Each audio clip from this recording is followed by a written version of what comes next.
हिंदी साहित्य समागम चैनल पर सभी मित्रों का हार्दिक स्वागत और अभिनंदन है। मित्रों, आज हम उत्तराखंड सिलेबस से संबंधित काफ़ी महत्वपूर्ण प्रतिशत देखेंगे टू हिंदी से संबंधित पेपर 2। ठीक है, इससे पूर्व एक प्रतिशत हम देख चुके हैं, उसमें हमने 100 से ऊपर क्वेश्चन किए हैं और कुछ गढ़वाली साहित्य के उसमें क्वेश्चन थे। इसके बाद हमने शिक्षण अभिरुचि को छोड़कर जो 4 यूनिट आपके पास फर्स्ट सिलेबस में लगे हुए हैं फर्स्ट पेपर में, तो उससे संबंधित 14% हम करा चुके हैं। आप प्ले लिस्ट में जाकर उन संपूर्ण वीडियो देख सकते हैं। साथ ही 2% हम जो हैं उत्तराखंड जीके और भारत का जीके से संबंधित और पैडागोजी से संबंधित मिश्रण करके वो 2 वीडियो हमने बनाए हैं, तो आप उसको भी देख सकते हैं। तो देखते हैं आज का महत्वपूर्ण प्रतिशत, संपूर्ण वीडियो को आप देखना। जॉर्ज ग्रियर्सन ने गढ़वाली भाषा के वर्गीकरण में किस बोली को शामिल नहीं किया? ठीक है, पहली बात है तो जॉर्ज ग्रियर्सन ने जो है 8 बोलियों को जो है मान्यता दी थी। 8 बोलियों का वर्गीकरण किया था गढ़वाली साहित्य का, सिर्फ गढ़वाली साहित्य की बात कर रहा हूँ मैं। ठीक है, तो इसमें पहला है दसोलिया, फिर बी है बदाणी, सी है राठी और डी है कुमैया। तो कौन सी बोली को उन्होंने स्थान नहीं दिया, इतना आपको सुनिश्चित है कि 8 बोलियां इसमें हैं, तो इसका सीधा आंसर क्या होगा? कुमैया।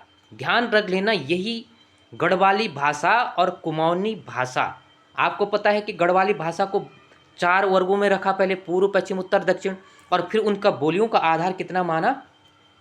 12। वहाँ पर इन बोलियों का वर्गीकरण किसने किया था?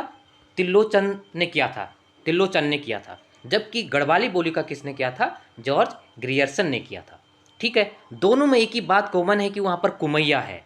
ठीक है, अब ये देखो, ये जो कुमैया है ये कुमाऊनी बोली में शामिल है उन 12 भाषाओं में, अर्थात तिल्लोचन ने जिनका वर्गीकरण किया। ध्यान से सुन लेना, यही आपके लिए एग्जाम में औषधि का कार्य करेगा। छोटे छोटे पॉइंट में या बिंदु पर ही हमें डाउट होता है कभी भी एग्जाम में। दूसरा, अगर बात आएगी कुमैया नहीं तो मज कुमैया है। ठीक है ना, मज कुमैया। ठीक है ना, ये मज कुमैया जो है गढ़वाली में है, मज कुमैया है, और कुमाऊं में है कुमैया। ठीक है ना, तो इस चीज़ को आप अपने दिमाग में बैठा लेना। अगला महत्वपूर्ण प्रश्न है, जिला फौजी पत्रिका का संपादन किस साहित्यकार ने किया? ए तारादत्त गैरोला, बी तोता कृष्ण गैरोला, सी जीवानंद श्रियाल और डी अबोध बंधु बहुगुणा। तो जिला फौजी पत्रिका काफ़ी महत्वपूर्ण हो सकता है, क्योंकि रचनाकार से संबंधित पत्रिकाओं का भी कई बार पूछा जाता है। तो इसका सही आंसर क्या होगा? तो इसका सही आंसर होगा तारादत्त गैरोला। अब देखो, इन दोनों में ही काफ़ी कन्फ्यूजन हो जाता है, तारादत्त गैरोला और तोता कृष्ण गैरोला। महावीर प्रसाद गैरोला है, लेकिन इन दोनों में ही ज़्यादा डाउट होता है, तो इन पॉइंटों को आप भी देख लेना। ठीक है ना, देखो, इनकी भी काफ़ी महानता थी, इसलिए भी थी कि क्योंकि एक ऐसे कवि ये मात्र थे जिन्होंने अंग्रेजी शासन में इनको राय बहादुर की उपाधि मिली थी। ठीक है ना, कब मिली थी? 1917 में इन्हें राय बहादुर की क्या मिली थी? उपाधि मिली थी। तो इस पॉइंट को भी आप नोट रख लेंगे। ठीक है, तो फैक्ट को हम बात करेंगे, तथ्यों पर बात करेंगे, जो एग्जाम के लिए भी काफ़ी महत्वपूर्ण होंगे। अगला महत्वपूर्ण प्रश्न, राहुल सकृत्यान ने खस भाषा को किस का रूपांतर मानते हैं? जो खस भाषा है, वैसे तो आपको पता है कि हमारी बोली का आधार जो है अपभ्रंश से देवनागरी से ही माना जाता है, लेकिन अगर ऑप्शन में नहीं है तो फिर खस भाषा का हमें वर्णन या उल्लेख मिलता है। तो राहुल सकृत्यान ने खस भाषा को किसका रूपांतर मानते हैं? तो किसका मानते हैं? ए अपभ्रंश, बी शक, सी गढ़वाली और डी कुमाऊनी। ठीक है ना, तो किसका मानेंगे? तो निश्चित तौर पर नया क्वेश्चन होगा, लेकिन काफ़ी महत्वपूर्ण होगा, क्योंकि राहुल सकृत्यान एक यात्रा साहित्य के बहुत बड़े घुमक्कड़ थे। ठीक है, आज्ञे नागा अर्जुन के साथ ये तीनों घुमक्कड़ यात्रा साहित्य में इनका काफ़ी ये है, और जनक भी माने जाते हैं। ठीक है ना, दूसरा, इनका स्थान यही नहीं है। अगर गढ़वाली साहित्य पढ़ते हैं और वीरचंद सिंह गढ़वाली की जीवनी के आधार पर इन्होंने पुस्तकें लिखी हैं, गढ़वाल से संबंधित पुस्तकें भी इन्होंने लिखी है, यानी गढ़वाल का इन्होंने गहराई से अध्ययन किया है, जैसे आपको मालूम होगा, ग्रुप सी वाले बेहतर रूप से जानते होंगे। तो इसका डॉट वाली कोई कन्फ्यूजन वाली बात नहीं होनी चाहिए, इसका बी होगा। और निश्चित तौर पर आपको लगा होगा कि गढ़वाली और कुमाऊनी होगा, लेकिन ऐसा नहीं है। तो इन प्रश्नों पर आप अवश्य ध्यान देंगे। ठीक है, तो इन्होंने क्या कहा कि शक्कों का राज्य से ध्वनि परिवर्तन से खस हो गया। मतलब पहले शक्कों का राज था और सब ध्वनि परिवर्तन जैसे बोली में होता है। जैसे हम पढ़ते हैं ना कि पहले हम बोलते हैं कि हमारी बोली क्या थी, पहले हिंदुस्तानी, हिंदू या दक्कनी भाषा, इस प्रकार से जो हिंदू है ना। तो उन्होंने कहा कि ध्वनि परिवर्तन हुआ, शकों का जो राज था तो शकों के राज का ध्वनि परिवर्तन हुआ, तो शक से क्या हो गया, खस हो गया, उनका माना किया। लेकिन ये प्रमाणिकता का आधार नहीं है, सिर्फ उनका अपना विचार है। लेकिन राइटर बहुत महत्वपूर्ण है, इसलिए इसको आप ध्यान में अवश्य रखेंगे, काफ़ी महत्वपूर्ण है। एक बार आप नज़र अवश्य डालना, निश्चित तौर पर आपके लिए औषधि का कार्य करेगा आने वाले एग्जाम में। अगला महत्वपूर्ण प्रश्न है, किस कवि ने अपने को आंसू कवि न मानकर भगनोलिया कवि माना है? किसने माना है? ए शेरदा, बी गौरदा, सी गिरदा, डी चौधरी। तो किसने माना है? काफ़ी महत्वपूर्ण प्रश्न होगा ये भी, एग्जाम के नज़र से आपको देखेंगे तो इसका सही आंसर होगा गौरदा। ठीक है, अब देखो यहाँ पर भी गढ़वाली साहित्य में हमें कहाँ पर कंफ्यूजन होता है? अभी हमने पूर्व में चर्चा की थी कि तारादत्त गैरोला और तोता कृष्ण गैरोला, यहाँ पर हमें क्या होता, गौरदा और गिरदा, ठीक है ना, गिरीश और गौरीदत्त। लेकिन आपको यहाँ पर एक पॉइंट ध्यान रखना है, तो इसका सही आंसर क्या होगा? इसका सही आंसर होगा गौरदा होगा, ठीक है ना, यानी बी होगा। लेकिन आपको ध्यान रखना है, क्योंकि सिलेबस में इस प्रकार से है कि काफ़ी कमियां तो है। बाकी अब मैं कमी कहूँ या सिलेबस का आधार आप भी जानते हैं कैसे हैं। जैसे आपने कई बार सिलेबस में देखा होगा कि उसमें छंद लगे हैं, तो मात्रिक छंद किस प्रकार से वर्णित छंद में डाला हुआ है। अगर हम द्विवेदी काल में देखें तो द्विवेदी जी का नाम ही नहीं है, अगर आदिकाल में दें तो आदिकाल में विद्यापति का नाम नहीं है। बशर्ते नकल तो बहुत कर रखी है, और इसकी नकल और अकल कहाँ से कर रखी होगी, तो भिन्न भिन्न उनके पास स्रोत होगा। लेकिन आप उत्तराखंड के जो आज का सिलेबस देखोगे मित्रों, तो ये कुछ मिलता जुलता कहाँ से है, यानी आपने EMR का भी नेक्स्ट 4-6 महीने पहले देखा होगा, तो वहाँ से काफ़ी सिलेबस मिलता है, आपके लिए काफ़ी महत्वपूर्ण होगा। जिन्होंने दिया है वो भी इस चीज़ को जानते हैं, हम उस पर बात नहीं करेंगे। लेकिन हाँ, ये गौरदा जो है छूटे हैं, बशर्ते इसको सभी पढ़ा रहे हैं। लेकिन आपको एक महत्वपूर्ण पॉइंट यह होगा कि गौरदा आपके सिलेबस में नहीं लगा है। अब ये छूट गया, ये तो आयोग जाने। लेकिन जो 11-12 के 12 रचनाकार हैं, 6 गढ़वाली और 6 कुमाऊनी, तो कुमाऊनी रचनाकारों में जो है गौरदा उसमें उल्लेख नहीं किया गया सिलेबस में, ठीक है। तो इस पॉइंट को आपने, अब देखो भगनोलिया, देखो एक काफ़ी महत्वपूर्ण है, पेपर के लिए काफ़ी महत्वपूर्ण हो सकता है। देखो भगनोलिया काफ़ी महत्वपूर्ण है। देखो आंसू कवि, इनके लोग उनको आंसू कवि कहते थे, इन्होंने क्या किया, भगनोलिया। भगनोलिया अलग होता है, उसको मत समझना आप लोग। अब यहाँ देखो, अगर हम इसे साहित्य से तुलना करें, हिंदी साहित्य से, तो यहाँ भी कहा गया है। देखो आपने सुना होगा मैथिली शरण गुप्त, तो मैथिली शरण गुप्त को हम राष्ट्र कवि मानते थे, मानते ही हैं लोग उनको राष्ट्र कवि। उनकी रचनाओं में इतनी मार्मिकता थी कि राष्ट्र भावना का इतना उद्धारता हमें देखने को मिली। लेकिन उन्होंने क्या कहा कि मैं राष्ट्र कवि, उन्होंने स्वयं अपनों को क्या कहा कि मैं कौटुंबिक कवि मात्र हूँ, ठीक है ना, कौटुंबिक कवि मात्र हूँ। जैसे अब हम इससे तुलना कर सकते हैं, काफ़ी महत्वपूर्ण है, पूछा भी गया है। मैथिली शरण गुप्त को राष्ट्र कवि मानते हैं, लेकिन उन्होंने अपने को क्या माना, कौटुंबिक कवि माना। वहीं फिर हम चले आगे, रामधारी दिनकर। अब देखो लोग मैथिली शरण गुप्त की तुलना किससे करते थे, रामधारी सिंह दिनकर से करते थे, ठीक है ना। लेकिन रामधारी उनको कहते थे कि ये भी राष्ट्र कवि हैं। लेकिन उन्होंने भी अपने को कहा कि महज मैं क्या हूँ, डिप्टी राष्ट्र कवि हूँ, अपने को कहा। अब देखो यही हमें, अगर आप पीछे को जाओगे, क्योंकि साहित्य का बड़ा आधार है, जितना आप घोल घोल के पियोगे उतना ही आपके लिए औषधि का काम करेगा। और यह IIT के लिए ही सीमित नहीं होगा। अभी आपका नेट JRF का एग्ज़ाम होगा, जिसने नेट कर दिया, अभी असिस्टेंट प्रोफेसर के पद आ रहे हैं, और लेक्चरर में ये कार्य तो करेगा ही करेगा। तो हम उल्लेख अच्छा तरीके से क्यों ना करें, ठीक है। तो भगनोलिया से हम यहाँ पे भी कह सकते हैं कि मैथिली शरण गुप्त ने भी अपने को छोटा, मतलब अपने को बड़ा न समझते हो, इस तरीके से कहा कि मैं कौटुंबिक कवि मात्र हूँ। और उन्होंने तो इसी आधार पे कहा, जब राष्ट्र, उन्होंने तो डायरेक्ट कहा, किसने, रामधारी सिंह दिनकर ने कि मैं महज डिप्टी राष्ट्र कवि हूँ। जब उनकी तुलना मैथिली शरण गुप्त से करते थे, लेकिन उन्होंने कहा महज उसके परिप्रेक्ष्य में कहा, मैथिली शरण गुप्त ने नहीं कहा, उन्होंने अपने उसी के परिप्रेक्ष्य में कहा कि मैं एक साधारण कवि हूँ। इसी तरीके से इन्होंने भी अपने को आंसू कवि के बहुत बड़ा है, कहीं गढ़वाली और कुमाऊनी आपने देखा होगा कि आंसू कवि को नाम दिया जाता है, ये अच्छे कवि की पहचान होती है। तो उन्हें भगनोलिया, देखो भगनोलिया क्या होता है कि कुमाऊँ में एक जो होता है अनुभूति गीत होता है, स्त्री के मन की कल्पना का ये गीत होता है, और कुमाऊँ में काफ़ी प्रसिद्ध है, जिसको मेलों में हुड़का नगाड़ा धुन में यहाँ गाया जाता है, ठीक है ना। ये भगनोली जिसको बोलते हैं भगनोली गीत, ठीक है। तो उनने अपने को भगनोलिया गीत माना। तो हमने 3 तरीके से इसकी तुलना की, और यह नहीं आप जानोगे तो यह भी तुलसीदास ने भी अपने को कहा कि इतने बड़े रामचरितमानस लिखने के बाद भी उन्होंने भी अपने लिए भी यही कहा कि मैंने जो सुना जो देखा वही लिखा। मैंने इसका उल्लेख कई बार कर चुका हूँ, तो सारा समय यही बीत जाएगा अगर कहानी यहीं समाप्त नहीं होगी। लेकिन हाँ, कभी कुछ तथ्यों का उल्लेख करना बहुत जरूरी होता है। अगला महत्वपूर्ण प्रश्न है, प्रेम पथिक कितने खंडों में विभक्त है? तो कितने खंडों में है? ए 6 खंड, बी 15 खंड, सी 7 खंड, डी 12 खंड, ठीक है। तो प्रेम पथिक कितने खंडों में है? तो काफ़ी महत्वपूर्ण प्रश्न होगा यहाँ भी। तो प्रेम पथिक जो है कितने खंडों में? तो इसका आंसर होगा 5वां का आंसर होगा सी, यानी 7 खंडों में है, ठीक है ना। तो काफ़ी प्रसिद्ध है प्रेम पथिक हो गया।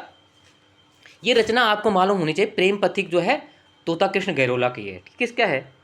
तोता कृष्ण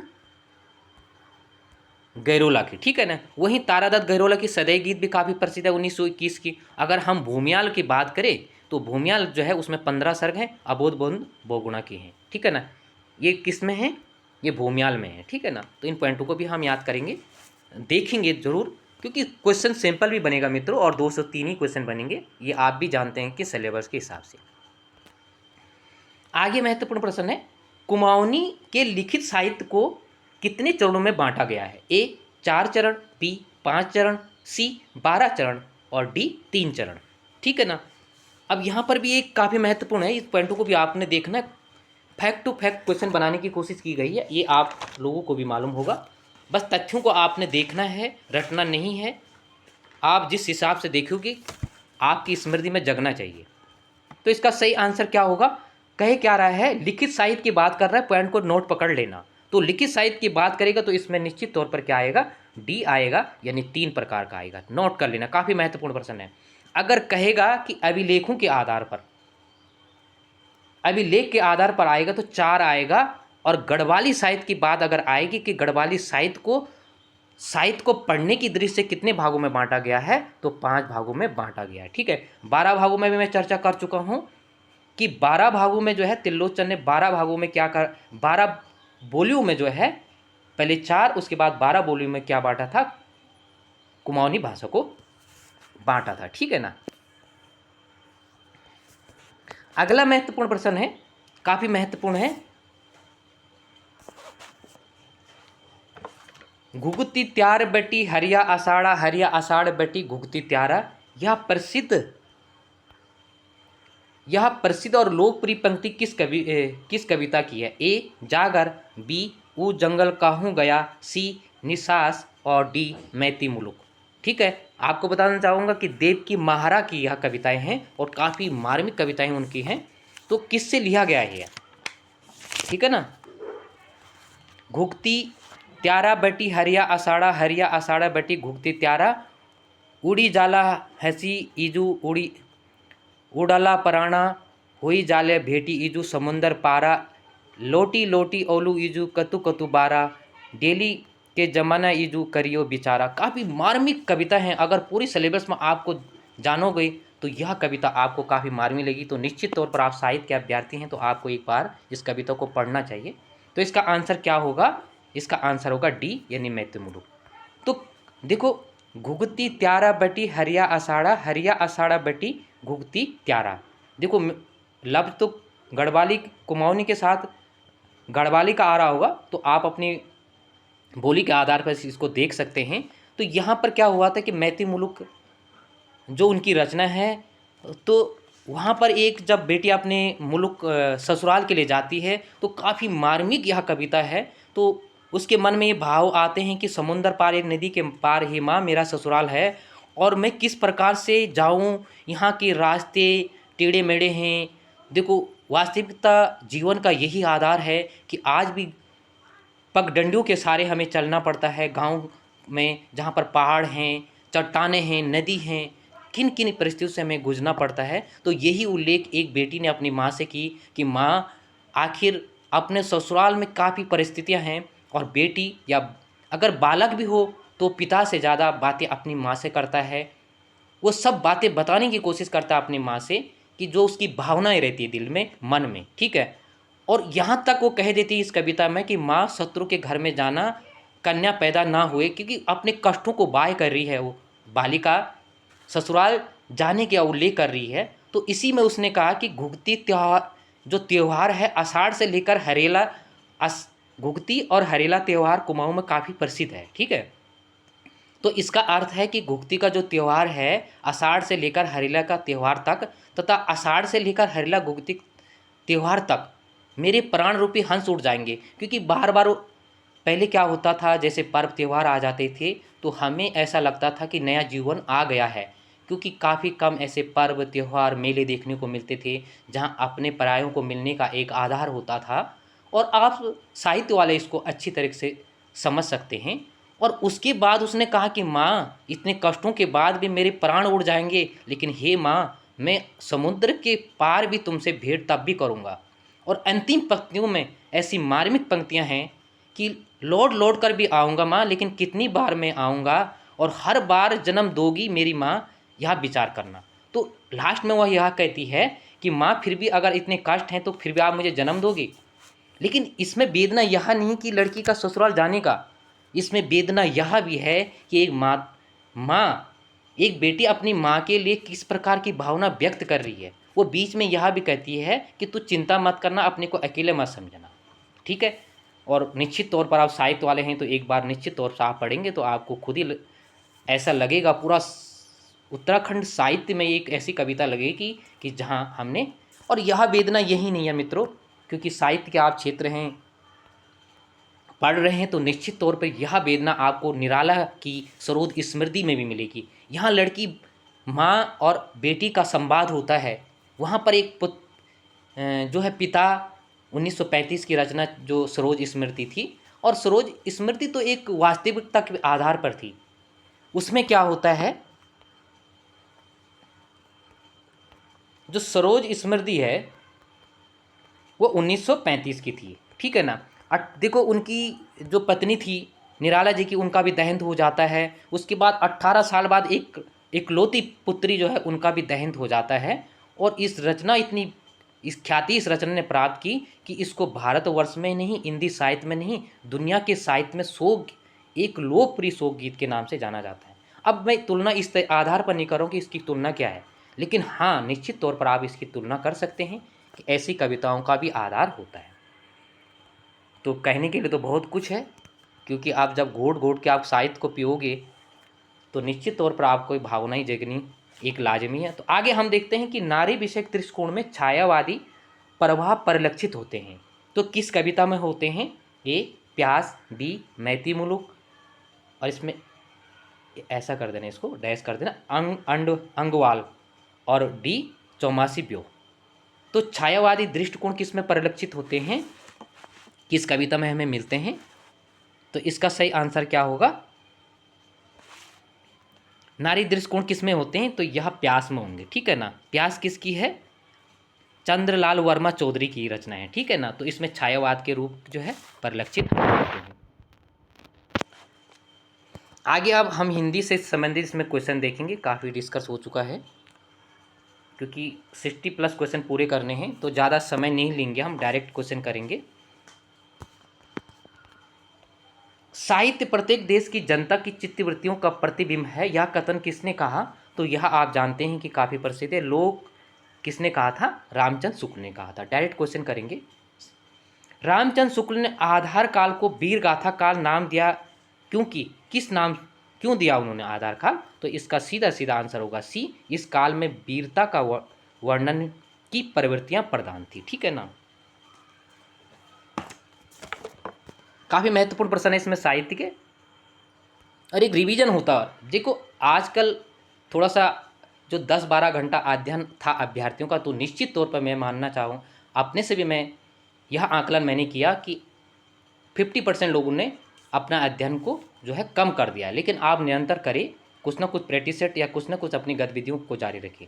अगला प्रश्न है कबीर का जीवन काल है, तो कबीर का जीवन काल कब से कब माना जाता है? तो इस पॉइंटों को भी आप याद रखेंगे, जैसे कबीर हो गया, सूरदास हो गया, तुलसीदास हो गया, भारतेंद्र जी हो गए, उस प्रेमचंद हो गए, और छायावाद के कवि होंगे। तो इसका आंसर ए होगा 1398 से 1518 तक। ठीक है। अगला महत्वपूर्ण प्रश्न है आदिकाल में डिंगल काव्य शैली का प्रयोग किस वर्णन में हुआ है? तो जो डिंगल और पिंगल आपने देखी कि आदिकाल की भाषाओं का रूप था, तो 4 का क्या होगा? डी, यानी युद्ध पराक्रम वर्णन होगा। ठीक है।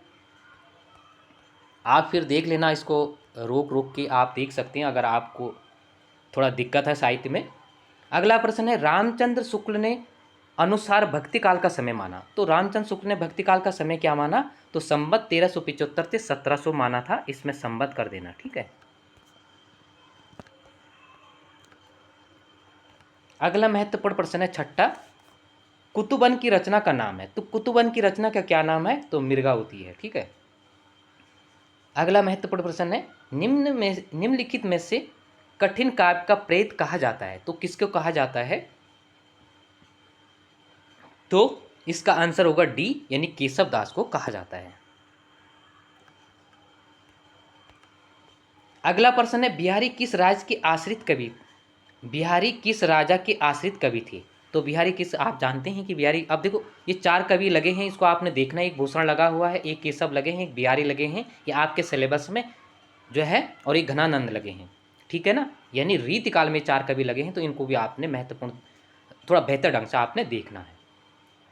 यह है, ये आंसर होगा महाराजा जयसिंह, इसका आंसर होगा। अगला महत्वपूर्ण प्रश्न 8वां, बिहारी किस अच्छा ये हो गया। 9वां क्वेश्चन है भारतेंद्र युग को किस अन्य नाम से जाना जाता है? तो भारतेंद्र युग को अन्य नाम से क्या, कौन से नाम से जाना जाता है? तो 9वां आंसर क्या होगा? तो पुनर्जागरण होगा। ठीक है ना। जागरण सुधार काल की बात आएगी तो यह द्विवेदी युग की बात आएगी। ठीक है ना।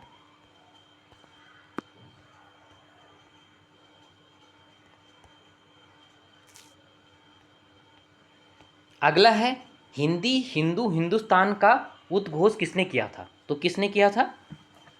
यह तो आपको बेहतर रूप से जानते होंगे, तो इसका आंसर होगा डी, यानी प्रताप नारायण मिश्र होगा। ठीक है। अगला है छीने न मातृ पद किंतु भारत का मुझसे, यह पंक्ति किस कवि की है? तो यह पंक्ति किस कवि की है? काफ़ी लोकप्रिय पंक्तियां हैं, जिसका आंसर होगा ये मैथिली शरण गुप्त। अगला 12 नंबर का काफ़ी महत्वपूर्ण प्रश्न है साकेत में कुल कितने सर्ग हैं? तो साकेत आपने रचना देखी, काफ़ी प्रसिद्ध है, और मैथिली शरण गुप्त तो आपके उसमें सिलेबस में लगे हुए हैं, तो इसका आंसर क्या होगा? 12 सर्ग हैं। ठीक है। अगला है छायावाद की सीमा है, तो छायावाद की सीमा क्या होगी? तो छायावाद की सीमा क्या होगी? तो छायावाद की इसका आंसर होगा बी। अब यहाँ पर कन्फ्यूजन मत होना, 1800 से और 36 तक है, लेकिन 36 तक दिया नहीं गया, सामान्यतः 36 ही माना जाता है, जैसे आपको पता है। ठीक है ना। जब छायावाद का जो समय माना जाता है वो 36 ही माना जाता है, लेकिन डॉक्टर जो नगेंद्र हैं वो 38 तक मानते हैं। केवल एक राइटर जो डॉक्टर नगेंद्र हैं, तो वह छायावाद का समय कब से कब मानते हैं? तो वह जो है छायावाद का समय 38 मानते हैं। तो इसमें 36 नहीं तो 38 होगा। ठीक है। लेकिन समान तो 36 ही है, इस पॉइंट को केवल एक ही जो है साहित्यकार इसको 38 मानते हैं।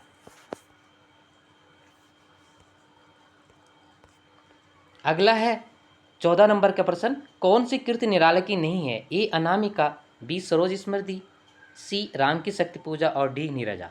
तो यह किसका होगा? नीरजा। नीरजा किसका है? महादेवी वर्मा की है। ठीक है। निहार रश्मि नीरजा सांदी गीत। ठीक है, ये इनकी रचनाएं हैं। 15 नंबर का है छायावाद के प्रमुख 4 कवियों में कौन सा नहीं है? तो कौन सा नहीं होगा? तो देखो ये मैथिली शरणगुप्त छायावाद के उन 4 कवियों में से नहीं है, ठीक है ना। तो इसमें निराला और महादेवी वर्मा होगा। आगे काफ़ी लोकप्रिय पंक्ति है, दुखी जीवन की कथा रही, क्या कहूँ आज जो नहीं कही। यार पंक्तियाँ निराला जी की किस कृति से संबंधित हैं, तो यह किस कृति की है, तो यह सरोज स्मृति है। अभी मैंने उल्लेख किया था इसका कि 1935 की है, और जिसको दुनिया का पहला शोक गीत कहा जाता है। अपनी बालिका सरोज की जो इनका जो है एक अल्प आयु में ही इनका निधन हो गया था 18 साल में, तो उसके आधार पर उन्होंने लिखा था। और इसमें और पंक्तियाँ भी काफ़ी हैं, दुखी जीवन की कथा रही क्या कहूँ आज जो नहीं कही। एक दूसरी पंक्ति भी काफ़ी प्रसिद्ध है, धन्य है मैं पिता निरर्थक था। तो यह भी इनकी काफ़ी प्रसिद्ध पंक्तियाँ हैं। आगे महत्वपूर्ण प्रश्न है, समाज शैली का प्रयोग किस प्रकार के निबंधों में होता है। तो काफ़ी महत्वपूर्ण प्रश्न हो सकता है यहाँ पर। तो 17 का है, समास शैली का प्रयोग की बात कर रहा है, तो किस प्रकार के निबंधों में होता है। तो आपने आकलन कर दिया होगा, तो इसका सीधा आंसर होगा विचारात्मक होगा, बी होगा, ठीक है। आगे 18 नंबर का प्रश्न है, रामचंद्र शुक्ल के अनुसार हिंदी के प्रथम मौलिक कहानी। तो इसका डी होगा, इंदुमती होगा, ठीक है ना, 1900 का होगा। आगे महत्वपूर्ण प्रश्न है, निम्न में से कौन सी विशेषता प्रेमचंद की कहानी में नहीं है किंतु प्रसाद की कहानियों में मुख्य रूप से है। मतलब देखो, प्रेमचंद के पास एक नई क्रांति का आधार बना प्रसाद का, ठीक है ना। तो इसमें कौन सी विशेषता दोनों की जो प्रेमचंद में तो थी, परंतु प्रसाद की कहानियों के रूप, प्रसाद प्रेमचंद की कहानियों में नहीं थी, प्रसाद की कहानियों में थी। तो 19 का सही आंसर होगा अतीत, जो ऐतिहासिक आधार पर जो है उनका था। जैसे आपने उपन्यास भी देखे होंगे, तो अतीत का गौरवमयी चित्रण, ठीक है ना। आगे महत्वपूर्ण प्रश्न है, इसको सुमेलित करना है। वैशाली की नगरवधु निर्मला और चित्रलेखा मृगनयनी। तो देखो आप सीधा जानते हो कि निर्मला किसका, प्रेमचंद का है, ठीक है ना। तो इस तरीके से आंसर, जैसे भगवती चरण वर्मा का है जो चित्र लेखा है, और वैशाली की नगरवधु चतुर्सेन शास्त्री की है। अगर हम बात करें मृगनयनी, तो मृगनयनी वृंदावन लाल की है, श्रीलाल शुक्ल की नहीं है। यहाँ पर राग दरबारी उनकी काफ़ी प्रसिद्ध है, विभाजन के कुछ अंशों को यह दोहराता है। तो यहाँ पर पीछे भी इसका ऑप्शन होगा, तो इसका ऑप्शन ये एक होगा, लेकिन हमने उल्लेख कर दिया है, अब हमें आज जाने की आवश्यकता वहाँ तक नहीं होगी। निम्न में से कौन सा जयशंकर प्रसाद के नाटक नहीं है। तो कौन सा जयशंकर प्रसाद का नाटक नहीं है, तो आप जानते हैं कि यह लहरों का राजहंस नहीं होगा। आगे है, आधे अधूरे नाटक के रचयिता हैं। तो आधे अधूरे नाटक के रचयिता कौन होंगे, तो मोहन राकेश होंगे, ठीक है। आधुनिक एकांकी के जनक। अब देखो एकांकी के जनक, यहाँ पर आप जानते हैं कि इन दोनों में ही कन्फ्यूजन होगा, इन दोनों में होगा, सी और डी में। तो अगर जो पश्चिम देशों का आधार पर हम माने तो राम कुमार वर्मा को मानते हैं, लेकिन निश्चित तौर पर ही यहाँ पर जयशंकर प्रसाद होगा। आगे 24 नंबर का है, अरे यायावार रहेगा याद किस विधा की कृति है। तो किस विधा की कृति होगी, 24 का क्या आंसर होगा, तो इसका होगा यात्रा संस्मरण।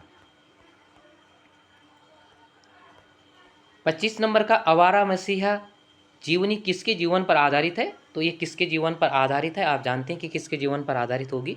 तो 25 का सही आंसर क्या होगा, ए यानी शरद चंद्र होगा, ठीक है।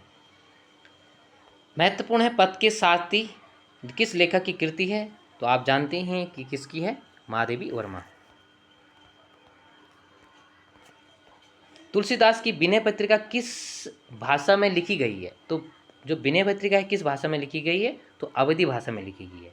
अगर कृष्ण काव्य की बात आएगी तो वह ब्रज भाषा का उल्लेख, ब्रज भाषा का वहाँ पर आधार माना जाता है, जबकि अवधी भाषा का राम काव्य में माना जाता है। बशर्ते वहाँ पर इन्होंने जो है ब्रज भाषा का भी प्रयोग किया, लेकिन अधिकतर इन्होंने अवधी भाषा का ही प्रयोग किया। यह काफ़ी महत्वपूर्ण प्रश्न हो सकता है। वर्तमान में प्रकाशित पत्रिका हंस के संपादक हैं। तो हंस पत्रिका किसकी थी पहले? तो जो हंस पत्रिका थी इसका संपादन प्रेमचंद ने किया था, लेकिन बाद में फिर इसको काफ़ी साल जो है बंद होने के बाद इसने राजेंद्र यादव ने इसको प्रारंभ किया था, और काफ़ी बार पूछा जाता है।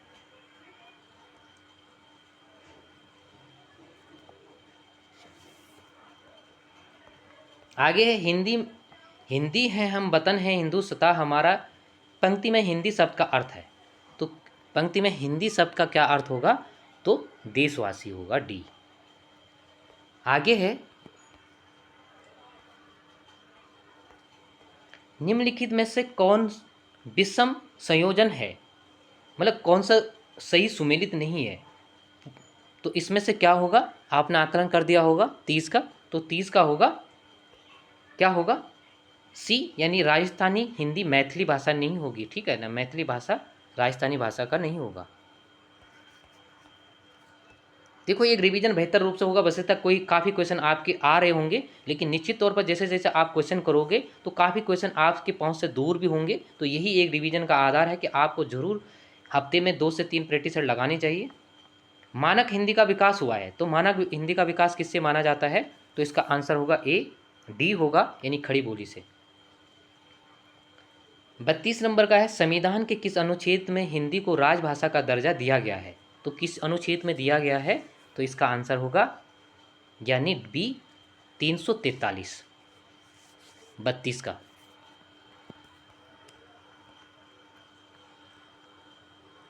आगे महत्वपूर्ण प्रश्न है, खड़ी बोली का मैं सर्वनाम किस बोली में हो जाता है? काफ़ी महत्वपूर्ण है।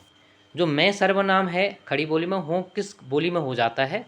33 का, तो ब्रज भाषा में, ठीक है ना। आगे है 34 नंबर का, राज्य और राजभाषा में कौन सा विषम संयोजन है, यानी कौन सा सही सुमेलित नहीं है इसमें? महाराष्ट्र मराठी, गोवा कोंकणी, आंध्र प्रदेश मलयालम, उत्तर प्रदेश हिंदी। तो इसका कौन सा होगा 34 का? तो 34 का क्या होगा? सी होगा, आंध्र प्रदेश मलयालम नहीं होगा, मलयालम नहीं होगा, ठीक है ना, इसका आंध्र प्रदेश का। 35 का है निम्नलिखित में से कौन सा सस्ता हिंदी की प्रचार प्रसार से संबंध नहीं है? तो कौन सा नहीं होगा इसमें? हिंदी साहित्य सम्मेलन तो होगा, नागरिक प्रचारणी सभा भी होगा, तो इसका आंसर होगा 35 का।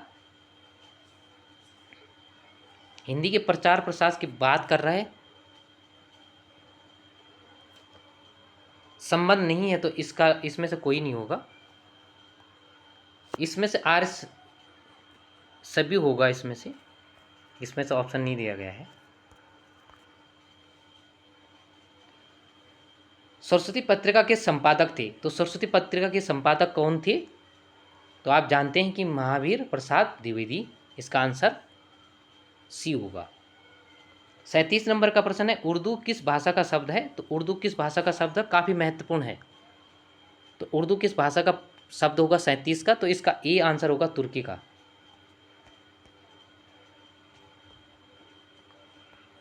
अगला है हिंदी दिवस कब मनाया जाता है? तो हिंदी दिवस कब मनाया जाता है? तो इसका आंसर होगा 14 सितंबर को। आगे महत्वपूर्ण है, वक्रोक्ति काव्य जीवतम कहकर वक्रोक्ति को ही काव्य की आत्मा स्वीकार करने वाले आचार्य थे, तो काफ़ी महत्वपूर्ण है। तो 39 नंबर का आंसर क्या होगा? तो इसका आंसर होगा कुंतक। अगला है रीति संप्रदाय के प्रवर्तक आचार्य थे, तो रीति संप्रदाय को प्रवर्तक किसको माना जाता है? तो ये वामन को माना जाता है। 41 नंबर का, कविता का अंतिम लक्ष्य जगत के मार्मिक पक्षों का प्रत्यक्षीकरण कर उसके साथ मनुष्य हृदय का सामंजस्य स्थापन या स्थापित करना है, तो किसने कहा था यह 41 नंबर का? तो इसका आंसर होगा ए, यानी रामचंद्र शुक्ल।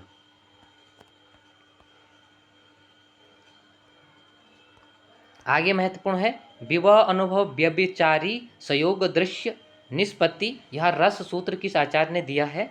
तो आप जानते हैं कि यह काफ़ी प्रसिद्ध जो यहाँ पर इस श्लोक का काफ़ी बार पूछा जाता है, यह पंक्ति काफ़ी बार पूछी जाती है। तो 42 का क्या होगा? तो 42 का होगा भरत मुनि। आगे भी रस से संबंधित है। एक और अजगर ही लखी, एक और मृगराज, बिकल बटो ही बीच हो, परियो मूर्छा खाए। तो इसमें कौन सा रस होगा? ठीक है ना। तो इसमें कौन सा रस होगा? तो इसका आंसर होगा बी, यानी भयानक रस होगा इसका, 43 का।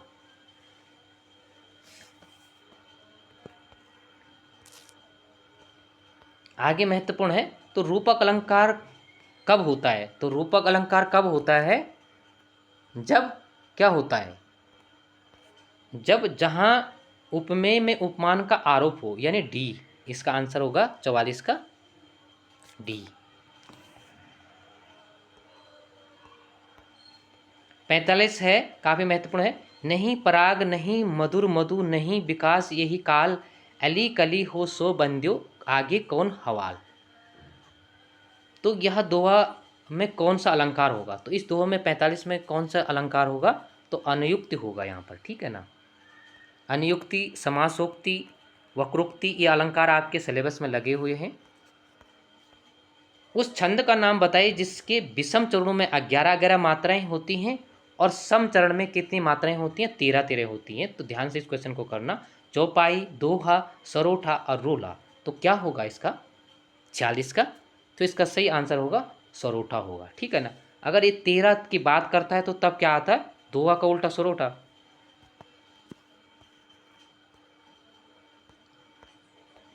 आगे महत्वपूर्ण है। मंगल भवन अमंगल हारी, हरहूँ नाथ मम संकट भारी। पंक्ति में कौन सा छंद होगा? तो आप जानते हैं कि इसमें कौन सा छंद होगा 47 में। तो ये आंसर होगा चौपाई होगा इसका, ठीक है। भारतेंद्र का निवास था। तो भारतेंद्र जी का निवास स्थान कहाँ था 48 का? तो आप जानते हैं काशी में था। 59 है। अनल और अनिल का सही अर्थ है, ठीक है ना। तो अनल और अनिल का सही अर्थ क्या होगा? अनल मैंने क्या होता है? ये क्वेश्चन काफ़ी बार पूछा जाता है और काफ़ी बार इसमें भ्रम की स्थिति भी पैदा हो जाती है, असामंजस्य की स्थिति। तो इसका आंसर सी होगा, ठीक है ना। यानी आग होगा अनल का, अनिल का हवा होगा।